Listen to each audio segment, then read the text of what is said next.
En quoi ce que tu as prévu pour cette année, le plan d'action commercial que tu viens de me présenter, en quoi c'est différent de ce que tu avais l'année dernière?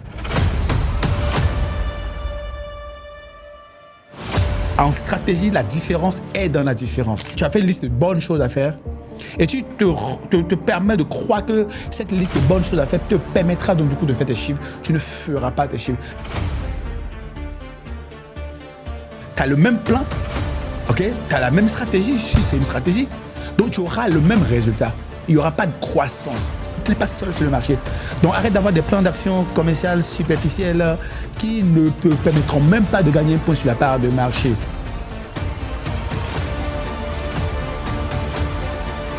Si tu ne proposes rien de différent, eh bien rien de différent va se produire. Donc tu auras exactement le même niveau de performance dans le meilleur des cas que l'année dernière si tes concurrents ne sont pas plus farouches.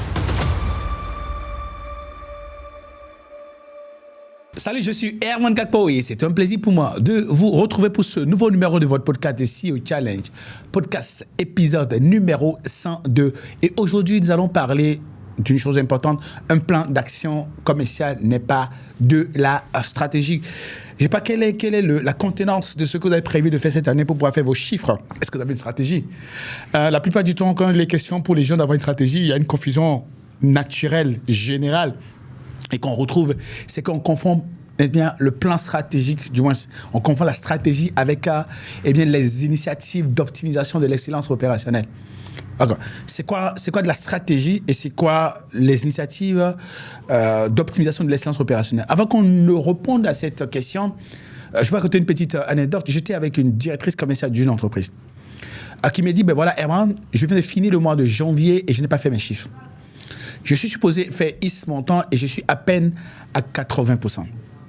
Très bien. J'ai dit, d'accord, qu'as-tu prévu de faire pour pouvoir faire tes chiffres? Quel est ton plan? Et puis, quand je lui ai posé la question de savoir quel était son plan, elle m'a dit, je te montre mon plan. Elle ouvre son ordinateur, m'envoie sur un document Excel et dit, voici notre stratégie. J'ai dit, ben dis donc, j'ai jamais vu une stratégie sur Excel, mais je vais découvrir. Et finalement, donc du coup, elle me montre un tableau. Le tableau dans lequel j'ai quoi? J'ai As, stratégie, action, moyens, etc. Bon, et le titre du document, c'était « Plan d'action commercial ». Je lui ai posé la question, c'est ça ta stratégie? Elle me dit, bah ouais. Elle dit, ok, je vais te poser d'autres questions. Et que je me permets de vous poser en même temps. Est-ce que vous avez travaillé avec une vraie stratégie ou vous avez juste un plan d'action commercial? Et c'est quoi la stratégie en fait? Moi, je lui ai posé une première question. En quoi ce que tu as prévu pour cette année, le plan d'action commercial que tu viens de me présenter, en quoi c'est différent de ce que tu avais l'année dernière? Elle me dit, à part 2 ou 3 choses qu'on a changé, c'est presque la même chose. Donc j'ai dit, ok, donc ça veut dire que quoi? Tu as le même plan, ok? Tu as la même stratégie, si c'est une stratégie, donc tu auras le même résultat. Il n'y aura pas de croissance. Je vais poser une deuxième question que je me permets de vous poser pour challenger éventuellement ce que vous avez comme plan ou stratégie pour faire vos chiffres cette année. Je lui ai dit, mais écoute, qu'est-ce que tu as mis dans ton plan et que les concurrents ne feront pas? Qu'est-ce que tu as mis dans ton plan et que les concurrents ne feront pas? Et qui va faire que tu vas leur damer le pillon sur le marché?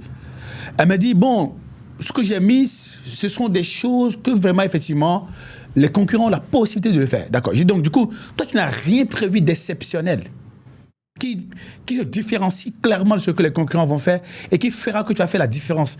Elle m'a dit non.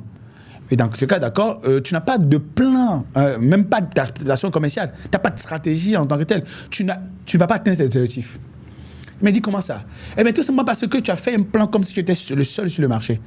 Donc, tu as fait une liste de bonnes choses à faire et tu te permets de croire que cette liste de bonnes choses à faire te permettra donc du coup de faire tes chiffres. Tu ne feras pas tes chiffres. C'est comme si j'étais en train de faire une prophétie. Alors, ayant été choqué, me pose la question, donc, que fait alors? Je vais poser une troisième question. Est-ce que tu as identifié clairement les offres, les campagnes, les initiatives prévues par tes concurrents ou qu'ils ont en place actuellement et qui vont perturber ta capacité à faire tes chiffres? Elle me dit non. Est-ce que tu as prévu de quoi contrer leurs campagnes, leurs offres, leurs produits, leurs initiatives, tout ce qu'ils feront pour t'arracher des parts de marché? Elle me dit non. Elle dit, tu vois, tu confirmes le fait que je te disais que tu faisais comme si il n'y avait pas de concurrence sur le marché. Et c'est ça, cette myopie stratégique que nous avons en général. Nous venons avec des listes de petites choses simples, basiques, comme si on était seuls, on était les seuls intelligents sur le marché. Et je lui ai posé une 4e question. Je lui ai demandé, est-ce que tu sais clairement en quoi tu vas te renforcer en interne? Comment tu vas renforcer tes dispositifs internes de manière à avoir la résilience interne qui fera que, par exemple, tes commerciaux seront indébauchables, qui fera, par exemple, que tes managers commerciaux seront indébauchables, qui feront que tu auras un système de service à la clientèle plus percutant que ce que les concurrents ont, qui feront que ta promesse marketing, la promesse commerciale que vous faites lors de vos ventes, cela va faire la différence. Elle m'a dit non, et d'accord, je vais te dire quelque chose de très important. Quand on fait de la stratégie, il faut comprendre une chose importante. En stratégie, la différence est dans la différence. Si tu ne proposes rien de différent, eh bien, rien de différent va se produire. Donc, tu auras exactement le même niveau de performance dans le meilleur des cas que l'année dernière si tes concurrents ne sont pas plus farouches. Ensuite, je lui ai posé une dernière question. Est-ce que tu as un plan d'immersion, d'inclusion progressive, un plan d'envahissement structuré du marché qui fait que tu envoies un coup, deuxième coup, troisième coup, quatrième coup, cinquième coup, et puis tu étouffes les concurrents? Est-ce que tu as un enchaînement de campagnes, minimum 8 campagnes sur 12 mois, pour pouvoir donc du coup damer le pion au marché? Elle m'a dit non, d'accord, tu vois, ton truc est superficiel. Vous savez, parfois, quand moi je fais du coaching avec les gens et que je leur dis, mais tiens, ton truc est superficiel, ça ne fera pas l'affaire. Les gens pensent qu'en fait, je suis en train d'être arrogant. Ok, comme le dit Mintz, les gens vont encore dire que bon, c'est ma bouche à me tuer.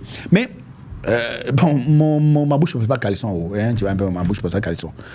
Quand quelqu'un me présente un plan d'action commerciale, ça ne peut pas faire les chiffres. Après, ça n'a pas fait les chiffres avant, donc ça ne les refera pas.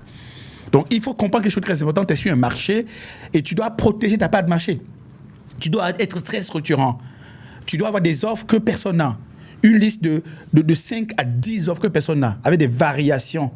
Tu dois savoir pour chacune des offres de tes concurrents qui risquent de te frapper sur le marché, tu dois savoir exactement comment tu vas diminuer la capacité de chacune de leurs offres. On appelle des offres de contre. Tu dois faire une liste de 15 innovations minimum que tu dois mener sur le marché. Ça peut être même changer la façon dont tu rémunères tes commerciaux, tes distributeurs, que tu vas mener sur le marché, les animations différenciantes que tu vas avoir. Tu dois savoir exactement quel sera ton plan d'inclusion sur le marché. Tu dois savoir exactement comment tu vas renforcer ton dispositif interne.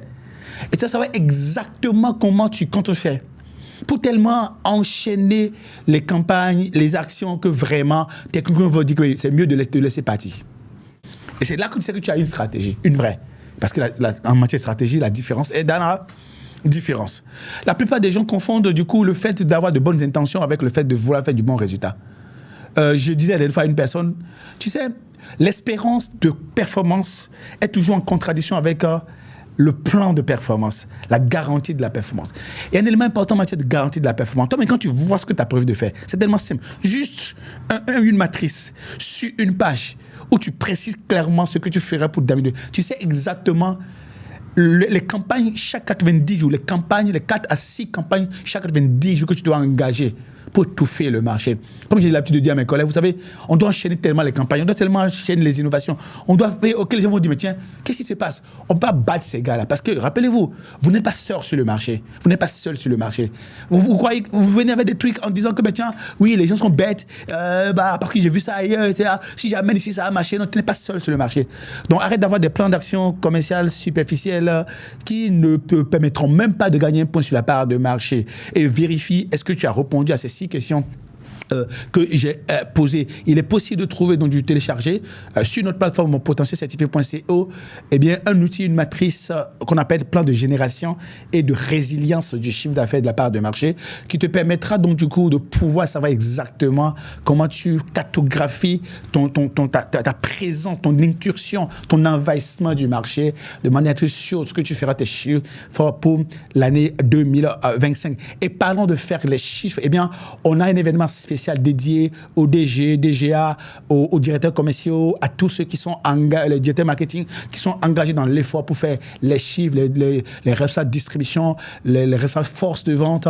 On a des Sales Growth Days, les journées de la croissance commerciale qui se déroulent dans votre ville. On peut avoir plus d'informations sur le site www.salesgrowthdays.com pour savoir exactement comment on va développer la culture de la performance, la croissance, comment on modifie modélise la croissance, comment on a une stratégie de la croissance, comment on déploie, on digitalise, on orchestre la croissance. Ce sera 2 jours dans plusieurs villes africaines. Si vous n'êtes pas encore inscrit, c'est encore possible là en allant sur le lien www.salesgrowthdays.com. Quant à moi, j'étais très heureux d'avoir été avec vous. Vous savez quelles sont les questions auxquelles vous devez répondre maintenant pour savoir que vous êtes passé de j'ai un plan d'action commerciale superficielle à j'ai une vraie stratégie, un vrai plan de génération de revenus et de résilience de ma part de marché et de ma croissance continue. On se parle très vite. Bye.